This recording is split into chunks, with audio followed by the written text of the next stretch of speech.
Nice job. Oh, well. Well, listen, first of all, I've got to say thanks for coming on. I'm a huge fan, and you haven't been on TV, I haven't seen you on TV for a long time. I know you're back now with the movement, and I guess that's why. Before I start interviewing you about yourself, I was just curious. I was watching last night, I don't know if you were, I'm sure some people here were, the big benefit concert for the Kurds, and last time I saw you in one of those sort of things was the Live Aid thing, right. The big one that kicked you off. Do you think that's going to be a permanent feature, like rock guys trying to get together and raise cash in that way? Yeah, unfortunately, yeah. I don't think it's the duty of the public or pop groups to raise money, really. I think there's enough money in government funds to do that anyway. And I think in some ways... I think in some ways it just perpetuates the situation. So would you then... Well, you have to do it as well. I mean, at the same time, you're caught in this... You're caught in that trap, really, in a way. So you would do it, but you'd kind of do it against your better judgment. That's interesting. Well, now, you were on Live Aid, of course, I'm sure people remember. And one of the things I remember with great fondness is that the footage of people arriving, there was Bananarama and Boeing, all these people turning up in helicopters and Lear jets and then you walk around the corner with your umbrella. Well done. Now, is this something consciously that you've tried to make sure that you stay normal, you've been unaffected by what's gone on around you? To some extent, yeah, but it just depends what sort of person you are. If I was a person who was into helicopters or yachts or whatever, then, you know, I'll try and save up for one, but I'm not, you know. But I don't try and do it to be street cred. I mean, that's nonsense, you know.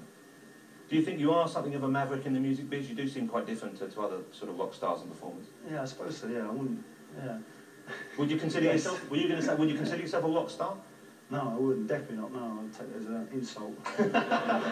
well, it was meant to one, of course, so there you go. And God bless you for it. Now, lots of people have written about you as being kind of style-obsessed, out of all the, especially when the punk movement was on, if it was a movement, it was deemed to be anti-fashion, and then you were there, and you were kind of the opposite, sharp suits and the shoes and everything. Are you obsessed with style? Is that such a big thing in your life? I don't know if I'm obsessed with style. I mean, I'm just into what I'm into. I don't really make a big deal of it, I don't think. I don't feel I do anyway. And to me, it's like a religion, you know. It's like being a Catholic or whatever. In what way is it like being a Catholic then? I don't know, that's why it sounded good. No, I don't know. Well, it's just, you know, I'm into that. It's like my code in a way.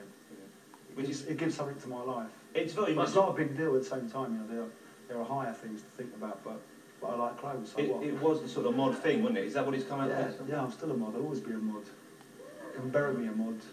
Now, there's been a lot of press recently, people have been talking about this new thing, the new lad. I don't know if people have heard about that, this idea that the new man was a bit of a sham. It was actually a lad pretending he respected women a bit. And along with me, you seem to have been put up there as the patron saint of the new lads. Is that something you're happy to acknowledge that, or do you think it's rubbish? I hadn't heard about this till yesterday. Someone explained the concept of new ladism to me, but yeah, I'll go along with it, I understand it. So you're there at the forefront of the new lad? Yeah, not intentionally, but I guess so, you know. I'm quite happy to be there. So now, well, let me ask you a bit about the movement, because you're back now, and you're going to be formed. Are you going to be doing live gigs, and is it going to be the standard rock sort of album tour sort of setup, or?